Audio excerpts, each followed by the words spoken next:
On the surface, it appears to be like any of 100 other small villages in southern France. But the walls of the Grotto of Lourdes are covered with the canes and crutches of thousands of people who have claimed miraculous healings at this world-famous shrine. Since St. Bernadette's visions of the Virgin Mary 100 years ago, millions of the diseased and crippled have come to Lourdes with dreams of banishing their pain and suffering. Many of the cures have defied modern science. The paralyzed walk, the blind see, and cancer vanishes from ravaged bodies. The village of Lourdes has become a place of miracles. From the beginning of time, there's been an urgent need to heal the sick. Once disease was blamed on evil spirits, and the cure was to frighten the demons away, and sometimes the patient went with them. Other people believed that the mere touch of a saintly hand brought miraculous cure or recovery. Today, with all the knowledge of modern medicine, many still look to unorthodox means for achieving and maintaining physical and spiritual health.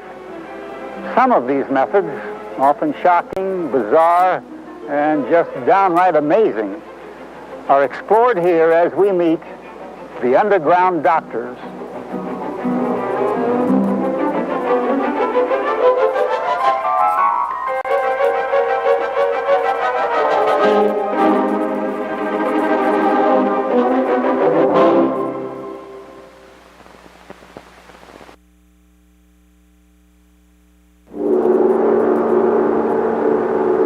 Not all unorthodox healing practices were developed in the West. Narbu Chen, at one time an alleged hitman for the mafia, learned amazing ancient healing techniques from a Tibetan Lama while hiding out for 18 months in a tiny cave high in the remote Himalayas. Narbu Chen lived in constant fear for his life. In the United States, he'd been involved in a major political scandal. His job was to acquire documents embarrassing to the administration of a state government in the South. He had first to get himself convicted of a felony, for the papers he wanted were located in the penitentiary. Now, what I was promised for doing this job was $10,000, a high job in state government, and a complete and free pardon. I was released not with the $10,000, not with a pardon, but I was given a high job in state government. I walked away, took my state car, went out, got drunk, so drunk that I drove through a fire line, was picked up by the local police. They saw the badge, they saw the gun, they picked them up, and within 1 hour there were 2 other hatchet men coming to pick up my credentials. They put me not in prison again, but in a mental institution. I was removed 2 hours before they were transferring me to Ward 10, which is the electroshock therapy ward. I was told to get in a certain car outside the canteen, cover myself with a blanket, and I would be safe. And then I was provided with a way out of the country. I made my way to England, quite in the way that a recent assassin did. And I'd always wanted to see the British Museum. They have a fantastic Egyptian room there. On the way to the Egyptian room, I passed a little Tibetan display, I would say, that they have there from the expedition of the latter 1800s.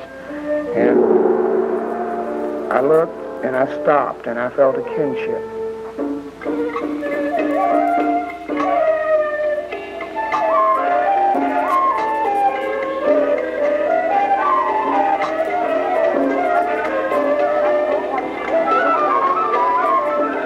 In the city of Rumtek in Sikkim, I just happened upon my Lama. And he looked at me and he said, "You've been a long time coming." He told me it was time to go into a gom. A gom is a small rock shelter that's been walled in. There is no light. There's nothing of the outside world that can interfere in a gom. It had a little spring that ran through the back end of it, and in the top end you did your washing, and in the bottom end you used it as a latrine. I spent 11 and a half months in total darkness. I was given one meal every third day. the way they know if you're healthy or not is if at the end of 9 days 3 meals are not taken, they unwall the gampa and they know you're dead. After 3.5 years of instruction, he informed me that my place was not with him, but that I was come to the Western world, the land of my birth, and carry on with the instruction that I had. I went through a regular regimen of instruction, which is probably about 4,000 years old. Behind me sits the Choje Lama, a Mongolian who is a Tibetan Lama. He is an Umchi, a Tibetan doctor trained in Mongolia in the Tibetan way.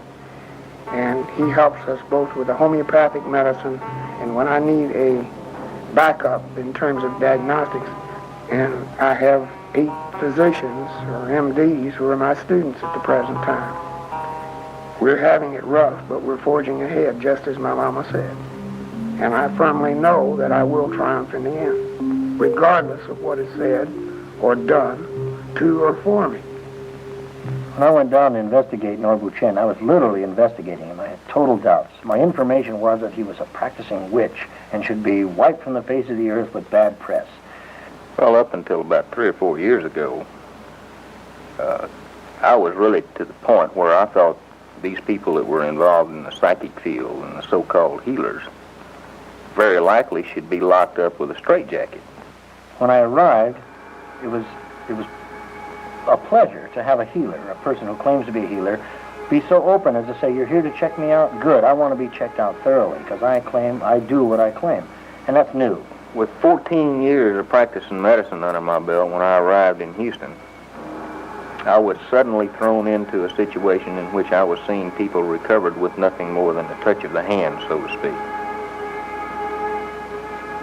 You have to begin to redefine an awful lot of things when you see this happening.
One of the problems with the accepting a person's testimony for healing when they're deathly ill and then suddenly well again is that there are so many variables in the human body that is considered unscientific. So the scientific mind wants to close down the parameters on this and really look at it. When I began this process, my vision was 2400. That, by definition, in the state of Texas is being legally blind. It's 2020 now. Maybe there are things in other societies that have been known for thousands of years that we are unable to comprehend. Maybe we are the ones that ought to change.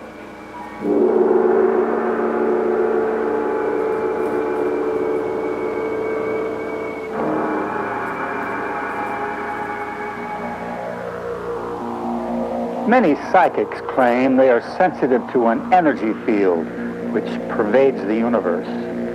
Could this be the very source and substance of their healing power?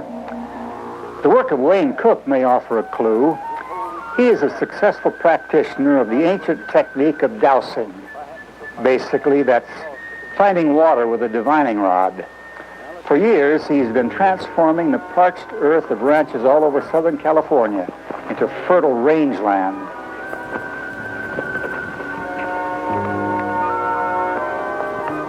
Okay, it starts right here, you see. Here's the beginning of it. Come here, Nancy. I want you to mark this for me. Sit down there. I want you to earn your cow can, kid. If you don't make your money, you can't eat. All right, this is the beginning of it right here. You see, now there's 1, 2, 3, 4, 5, 6, 7, 8, 9. You see it uncross at 9? Okay, dear, you can quit. Now, this is the beginning of the stream. It goes right down through here and goes into the other man's property. Now, I'm going to show you the exact center of the stream. It goes to the right over here. As we move across here sideways, it continues to the right until we hit the exact center. Then it goes straight up and down, and it goes back to the left over here. The next method is we take this rod. This picks up the direction of flow. Now, you see how the angle? That means it's flowing pretty fast. The water's coming up here. As it starts out through the channel, it gains in intensity as it flows down. Now I'll show you the way we tell how deep it is. This rod will count in feet. 3, 4, 5, 6, 7, 10, 11, 12, 13, 14, 15, 16, 17, 18, 9, 90, then 1, then 2, then 3, then 4, then 10, 9, 10, 9, 1, 2, 3, 4, 5, 6, 7, 8, 9, 10, 11, 12, 13, 14, 15, 16, 17, 18. You've been hauling your water how long? 18 years now.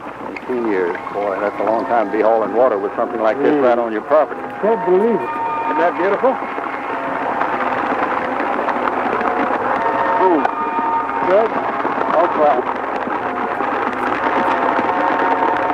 Boy, that's better than what I get down the well. Yeah. Better than any water you'll get anywhere. This has no chemicals in it. Again, come in, Nancy, and taste this.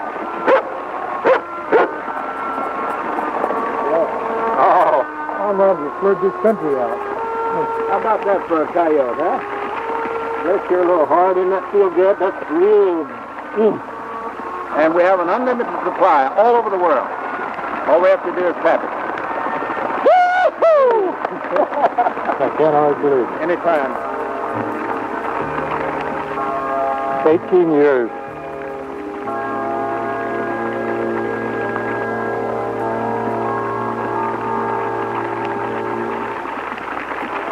Wayne Cook believes that the body and its energy resemble the Earth's water flow.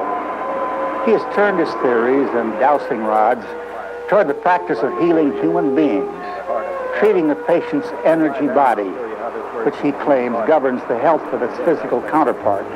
Here. Now, what we have to find is what is making that energy blockage. Somewhere in your system, there's a blockage of the vital essence of life that flows through the meridians of your body. You see, Martin, everything in the universe has either a bipolar polarity, a positive polarity, a negative polarity, or an oscillating polarity. Now here, looking at the mineral in this bottle, is the bipolar. Here's the positive, comes over here and splits in the center and goes back to negative.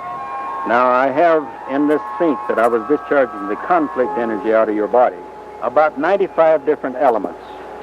I have a cigarette in the bottom, which gives me 47 poisons, and I have 2 aspirins, which I get another 5 out of. There are many elements in there that pick up many different frequencies, but here's what it does. With my hand folded around the rod this way, positive and negative, I don't get any energy field out of this at all until I bring this hand within an 18-inch radiation field. Now I'm picking it up. You see it oscillate to the right, back to the left again, back and forth like that. Now, as long as I hold my hand here, this will do this. If I come in closer, it accentuates or amplifies, you see? And now I start shaking again because I have knocked my energy back down to 0. There's a vortex energy that flows out of the chakras. This is the first chakra. This is the beginning of the river of life. On you, this is supposed to be a positive polarity. It goes up here, and it goes back to positive, which is backwards. It goes to negative here, positive on the chin, negative on the upper lip, and positive on top of the head. Your whole channel, which is the river of life that flows this beautiful essence of life, is completely reversed. Now, I have a system of reversing this back. When I reverse it back to its normal channel, then all of the energy in your body will be released, and you will feel an immediate difference. I can give you energy by taking a cosmic quick charge. I build this way and go.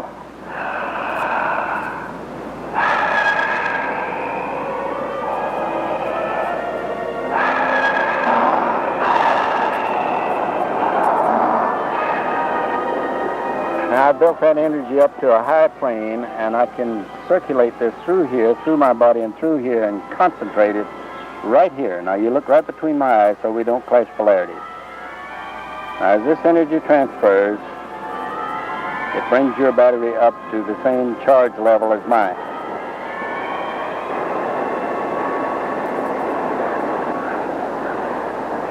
How do you feel? Well, I feel very strange. Yeah. But better. I can't really verbalize it. I don't know. Yeah. I feel different. Why did you come over to see me? Primarily for the demonstration, but more out of curiosity. I wondered what you were about. Mhm. And I heard you mention that I was guided here. That Right. could be true. I don't discount anything in the universe. Well, this universal energy covers every phase of life in the universe. It covers the witch doctor. It covers the Indian medicine man. It covers the faith healers. It covers everything. It covers the medical profession. Anything that has been done in the body to improve the body had to be done through the universal energy, which I call God. If you call it Ugo Mugo, that is perfectly all right because it's the same identical energy. And if you believe in that, this is where your healing will take place. As this beautiful energy comes in and flows through, it's just like a beautiful mountain stream flowing down through the rocks, cleansing everything as it goes and taking all the filth out. If you quit putting the filth in and flush it out, you will go to a higher plane, and then a higher plane, and then a higher plane. Developed by and named after Dr. Ida Rolf, an 80-year-old medical doctor, Rolfing is designed to realign the entire body structure. Some people may find this method of deep muscle manipulation unusual. Dad, you're cutting into me. Good. Let's go with it now. Let me in. Let me in. Stay with me. Breathe right into my hand. Breathe right into my hand. That's it. Breathe right into my hand. Go with what I'm doing. Good. You're cutting me. Beautiful. That's it. Good. Good. Okay. Can you imagine a knife just going right through your body and being able to just experience it? Was it pain? Was it pleasure? As I began to let my body go, it was as if it was a breaking through and a release. The beginning is from infancy on. This little baby comes into this world very pure, very innocent. Along comes with our culture and our society the repressiveness of the feeling and the expressing of one's own emotions. Little child comes home crying, and mommy or daddy says to that child, listen, don't cry. Crying is only for babies. You're a big boy now, you know. So the little child begins to, in order to please mommy or daddy, begins to repress, holds back the expression of his sadness, of his grief. And again, the holding back is done by squeezing in and tightening those muscles that we would use to express grief. Around our muscles, we have a layer of tissue that we call fascia. Fascia is a thin and elastic tissue in its healthy state. And so when we emotionalize, the muscle expands and contracts this way, and so does this fascia expand and contract. So if we start chronically then holding back the expression, keeping our muscle tight, this fascia no longer is doing this, and because of the disuse, begins to become fibrous. It becomes hardened. So as an adult, we get into therapy and we learn cognitively that it's okay to cry now. You don't have to keep your tears back. It's okay. Men do cry. And yet we still find difficulty in feeling sad and expressing our sadness. So Rolfing then is for the purpose of stretching the fascia. And in the process of stretching, the fascia regains its elasticity, and we once more have an availability of the muscle. So what I look for is where the block is to the flow of energy. And the block is usually the resultant of the tightening up, the holding back the expression of our feelings. Our energy in our Western culture is the concept of energy flow is only beginning. The Chinese have known it for many, many years. It's called the qi. In the state of Nevada now, they're so into energy flow that they've just passed a law on acupuncture. Acupuncture is for the purpose of eliminating the blocks in the body of this flow of energy.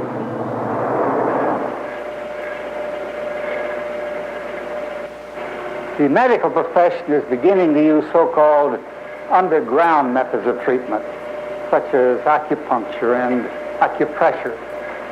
These techniques embody a physical dimension that most other psychic manifestations often lack. Because of this, data of a more definitive and measurable nature is becoming available. I'm Thelma Moss, and I'm here to show you some of the research that we have been doing using Kirlian photography to study acupuncture. We use contact photography, for which we take a piece of 4x5 film. It's placed on the electrode. We take pictures of his index finger pad. Using this technique, we are able to process the film immediately to look for results. Acupuncture theory states that there is an invisible energy flow along invisible channels called meridians. Further, when an arm or finger is injured, the energy will flow differently on the injured side of the body.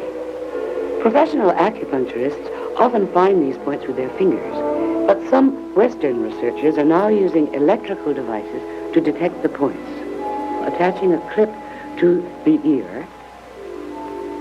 Then a probe is moved along the skin. Where the electrical resistance is lower than the surrounding area, a light goes on, indicating the acupuncture point.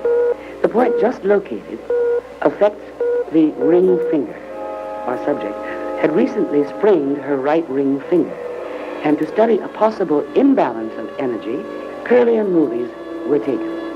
The injured finger on the right shows far more brilliance and breadth than the emanations from her healthy finger. Well, we've been talking about a balanced energy flow. That's one theory of acupuncture. There's another one, a little bit more strange, that says certain points on the body are tonification points. They will energize. And other points are sedation points. They'll tranquilize, they'll calm the energy flow. Well, 5,000-year-old theory. But in a recent study, we seem to find that that theory might be valid. I asked Drs. Bressler and Koenig to arrange a blind study to explore sedation and tonification points. The first thing we did was to take moving pictures of the toes of a male subject. The right foot is on the top and the left foot is on the bottom. The emanations from both feet are approximately equal. After these pictures were taken, Dr. Koenig inserted needles in two different places. No one, except Dr. Koenig, knew which, if either point, was a tonification or sedation point.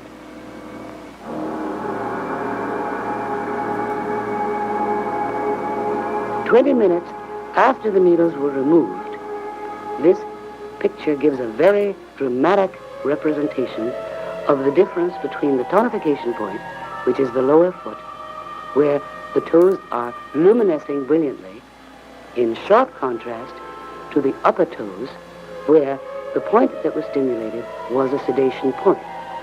Those emanations have decreased considerably. Acupressure is, in a sense, acupuncture without needles. Dr. Jackie McCandless, a Los Angeles psychiatrist, began using this technique to supplement the treatment of her patients. She soon found that in many of her cases, it was more successful than conventional forms of therapy.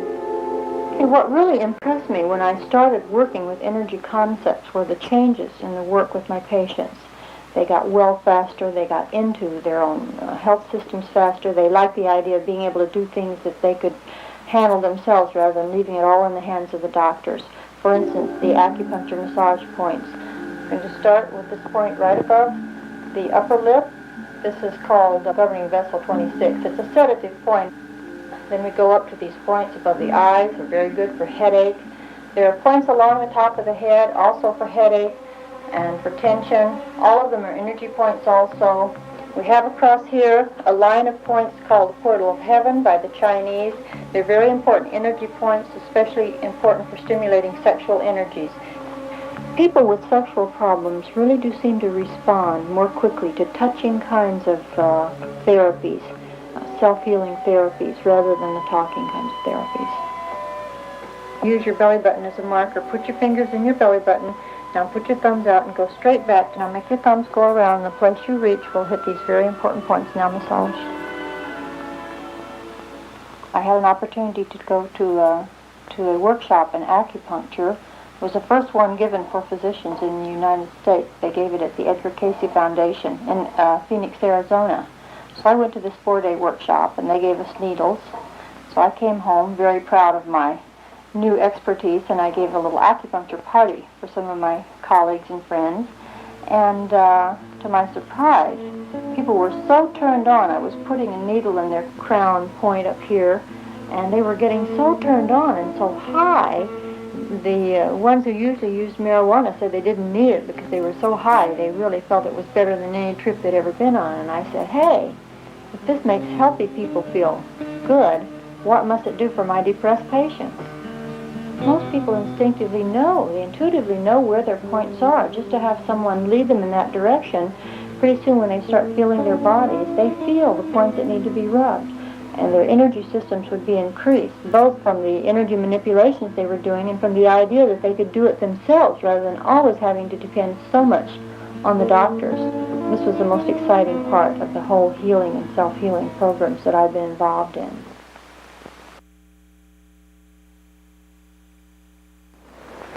Healers themselves have many theories about why their particular methods are effective in curing the ills and injuries of those patients whose doctors have all but given up on them. Of all the healers in modern history, it's believed that all the world has been studied by more parapsychological researchers than any other. Dr. Worrell maintains that her healing involves a channeling of energy directly into the patient. This energy, she says, comes from a universal field, allowing the aura surrounding her to be an energy conductor between the universe and the patient. This picture represents the liquid before you held your hands around it, and this picture represents the liquids after you held your hands around it. And as you can see, afterwards, after you held the water in your hand, the Kirlian photo showed up much, much differently than before. Mm-hmm. All this around here is broken away, and the discharge itself has changed its patterns dramatically. It certainly shows us something's happening. Apparently so. How do you think these photographs might represent your healing energy? The healing energy I like to refer to as paraelectricity because it has electrical properties, but not the type of electrical properties that we experience in ordinary electricity. So there is something in that power, energy, paraelectricity that has intelligence and it knows what to do. We use enzymes, blood serums from a patient in a hospital who had a disease, as well as water, tap water and distilled water. And we would take photos, Kirlian photos, of the chemicals on thin glass plates. And Olga would hold vials of the chemicals, or the enzymes, and attempt to heal them as she would a person. And we would again take photographs of them and see the difference in the Kirlian photographs. Olga, why don't you work on this vial like you're working on a person? All right. Now, I called it paraelectricity because when the energy is flowing through my fingertips, I can feel a tingling, and sometimes I feel tremendous heat. And then again, I may just feel perfectly natural, normal. Now, there's one thing that over the years my husband and I have discovered, that this energy is neutral. And it is what we will it to do. We can use it for good or for evil.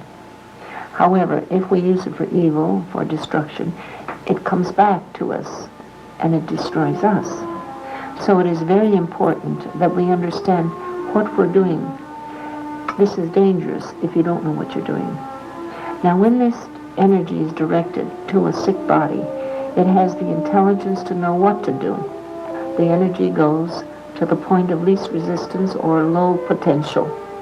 The body always wants to have balance, and this energy has the ability to balance up all systems. And when all systems are balanced, then we have healing. Now, this is not replacing the skills of a medical doctor, but it is supporting a medical doctor who is a channel for this healing energy. It is something that must be gone into a great deal more to see just what its properties are, and this is where the scientist comes in. Hold it. Hold it and wait a Yes. minute. So I'll set up here. And you just take the top off so that you won't touch it. We're learning from the experiments that we're doing that there is some force, some power that can be used to help mankind. And so I feel that it is important that we continue these experiments because it's going to support what man has been doing for eons of time, using an energy that he knows nothing about, and yet the results are there. It was a motorcycle accident. I was driving down the street, and a car hit me on my left side and almost literally tore off my leg. They had me in the hospital for 4 months and tried 5 operations then. Approximately, I was in a body cast for 2 years, and they tried 2 more operations. The first one was a complete failure.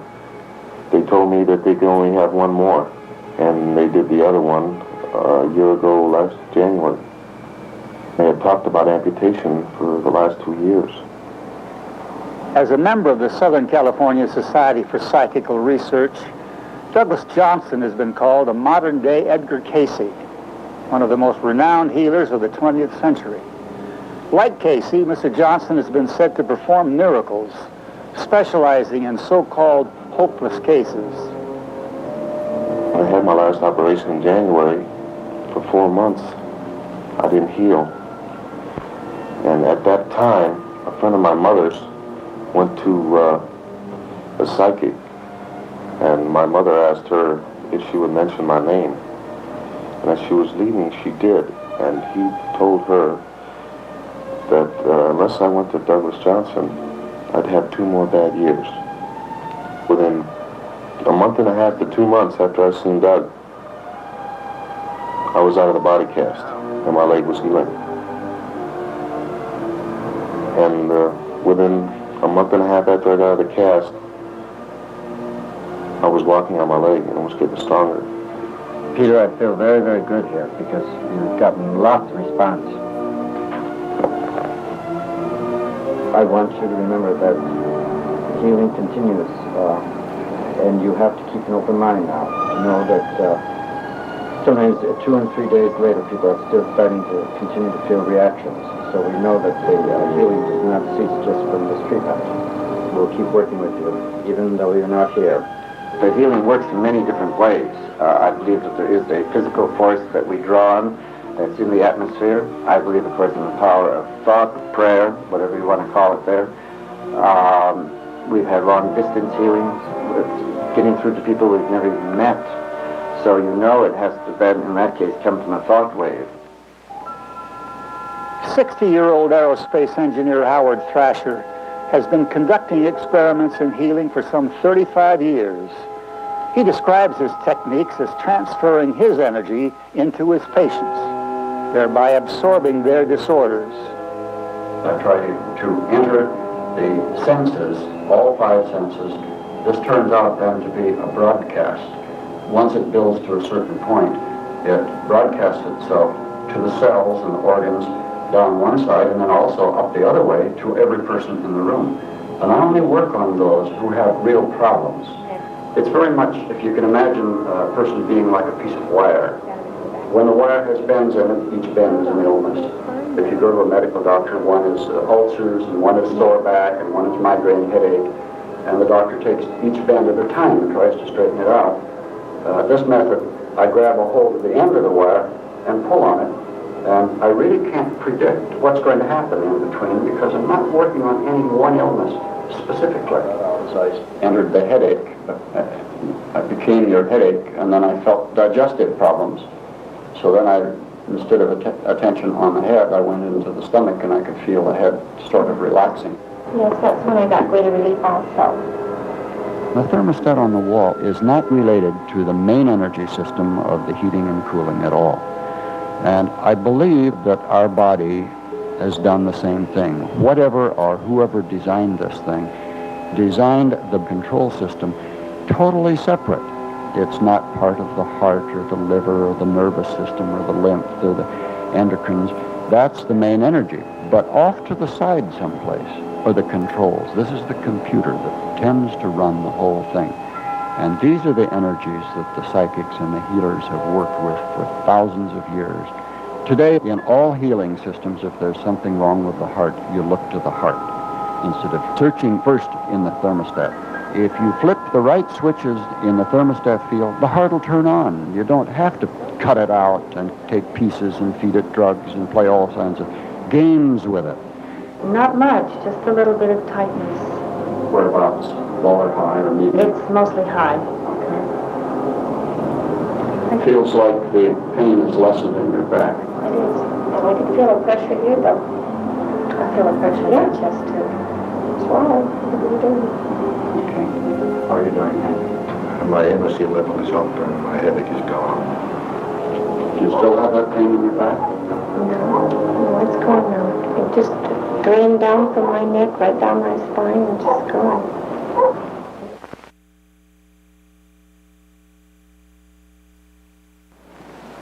Many doctors and healers maintain that illnesses are the result of a disruption or imbalance somewhere within our bodies.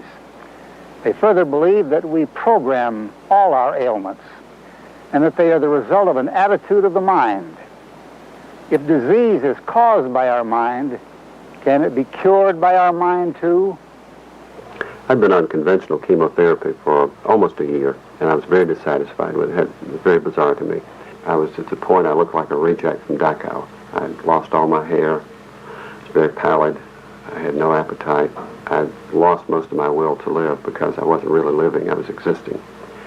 So I just sat down and went into a relaxed state and thought these pictures. And this particular picture I used a lot was that my immunity system, the white blood cells, were white husky dogs, a big army of those, and the cancer was a vicious turtle. And they went into a death-dealing struggle, and of course the white blood cells won out.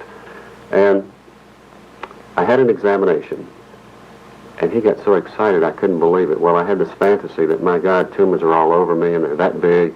And what had really happened when he told me the news was it had shrunk 75% in mass. And 2 weeks after that, which was 4 weeks from, 8 weeks rather, from the time I began the technique, I was pronounced disease-free by every test given cancer patients. The ancient Greeks claimed that mind and body could not be separated. Only recently has there been serious consideration given to the possibility that the power of the mind can affect physiological functioning. It now seems clear that mental and physical factors can help stimulate the body's intrinsic healing powers. Dr. Robert Sharp, a holistic healer, has developed a dramatic approach to dissolving the blocks that keep the body from functioning properly. What you're about to see should not be considered a death experience, but rather a release of the very life force itself. It's hard for me to realize that I'm going to have the death experience.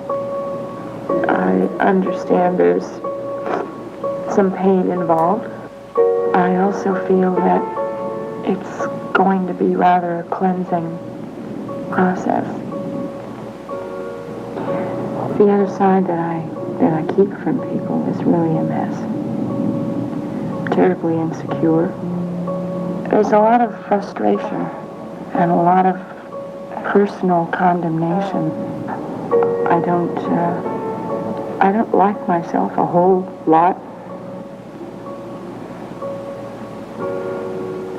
What we hope to accomplish is to release some of the holdings, the blockings, so then she has a clearer understanding of how life functions.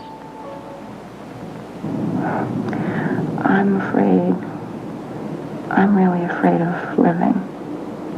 It's a great deal of responsibility. The technique is primarily those things which, in my own experience, I have found workable to release the person from the various beliefs, judgments, attitudes, considerations, opinions, etc., that they have locked themselves into. She recognizes that her life is not moving or flowing the way she would like. She has considered this would be a means or a method of assisting her in her direction. I feel rather mystical and ritualistic about the death experience. I really don't expect not to come back.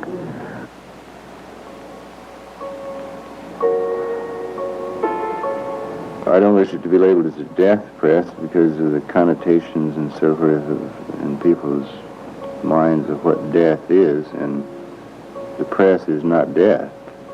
It's actually releasing life. It's releasing the flow of life, and it's releasing you unto life, not unto death. The technique or the method is a number of things. Part of it is working on muscles which are in a locked state, representing some kind of a locked-on condition. And on the other hand, for every muscle that is in a locked-on or spastic condition, there is an emotional corollary.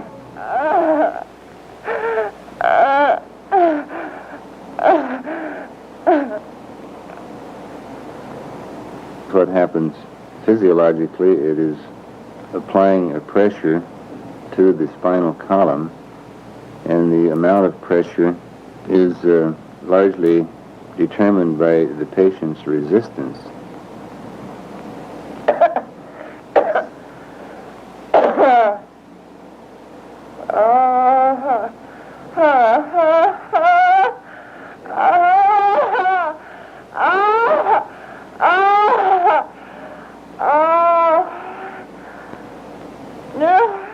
I'm trying to let go of struggling. I would like to be able to just let things be and really feel that way. It's very miserable, feeling the way I feel. Be aware of your sensations, location of sensation, any emotional feelings that are coming up, any thoughts, images, recalls, pictures of the past. I don't have any idea what all she's holding on to, and she doesn't either.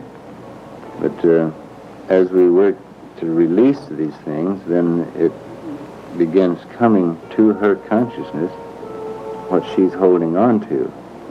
Anything, grief, disappointment, Panic. fear, panic, anger, rage, A lot of anger. outrage, letting yourself recall when you had those feelings before, seeing what happened. Life is basically a two-sided affair. Don Juan calls it tonal and nawal. You could say that the nawal is the realm that people call heaven, and the tonal is this side, the ordinary reality, and what the press is doing is taking a person momentarily into the nawal.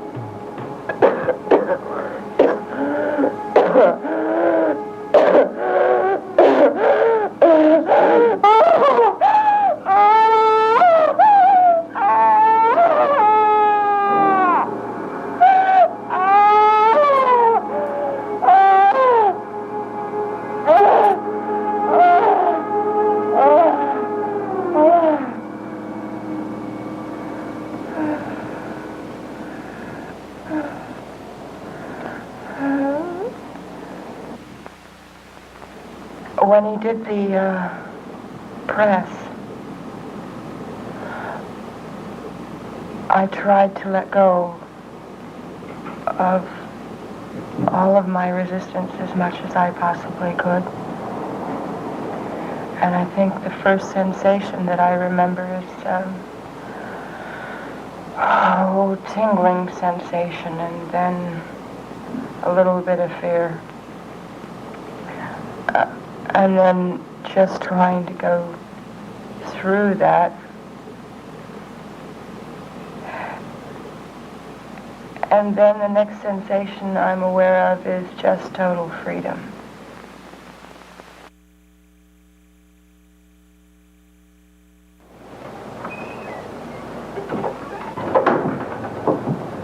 Only a few years ago, home births and midwives were on the endangered species list, destined to extinction in favor of modern, super-sterilized in-hospital deliveries. But in this new age, some women have chosen an alternative way of bringing their most prized possessions into the world. This is Father Yad, a former U.S. Marine who was highly decorated during World War II. He is now known as the father to his following, the Brotherhood of the Source. The most natural, beautiful thing in the world. Man has taken it and he's woven terror around it, hasn't it? The average woman is terrified at the thought of having her baby in this way. Such is her ignorance. But she's not to blame. Man has made her like that. Heaven was the first one out of 14 or 15 women to experience natural childbirth in the Source family, all which came out perfect, no problems. Heaven just set the example for every other woman in the family. She did it perfectly. You were on a strict diet, no cooked food whatsoever. You had a certain amount of time every day you had to exercise. They did a lot of walking. You were supposed to get 2 hours a day in the sun. That was all preparation every day, and you were supposed to just relax. The pregnant women in the family were actually catered to because they were supposedly bringing in the gods for the age of Aquarius. And respect is what? Love. They're the same. But many times. Maybe now you understand why I love women so much. Heaven and I were tight in the family. See, we all lived together like brothers and sisters. We lived in this large, beautiful brick mansion, and our children lived in a separate house from us. But when the children were first born, they slept every night with their mother. They didn't live in a crib. We were much different from most parents. The children slept with you until they were 7.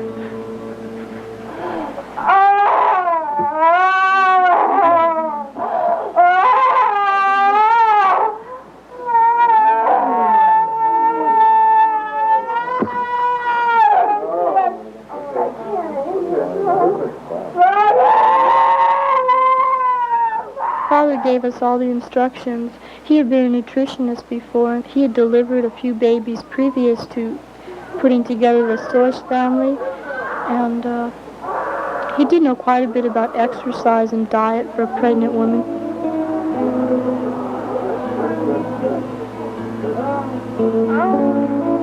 There was a registered nurse in the family, and we did have the midwife there at Heaven's birth as a precaution, but after that, every woman was like a midwife in the family and knew how to do it. It was a miracle every time.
At one time or another, most of us have wondered why there is any illness at all.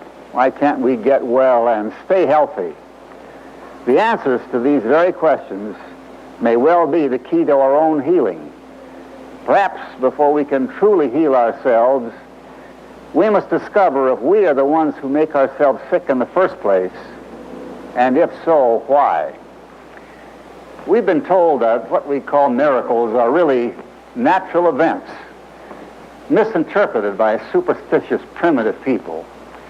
To truly understand these phenomena, we may need to alter our concepts of the universe, for science can no longer ignore these unorthodox techniques for curing the sick. Most healers, including many members of the medical profession, stress that there is too much emphasis in our society on curing disease rather than preventing it. The one point that all healers agree on is that true healing is self-healing. The individual who is ill or injured is the one who must assume the responsibility for making himself well. In the healing process, the healer, like the physician, is only a catalyst. It is becoming apparent that with respect to illness, we are both the cause and effect, and possibly the cure as well. Ultimately, this awareness can mean the difference between life and death.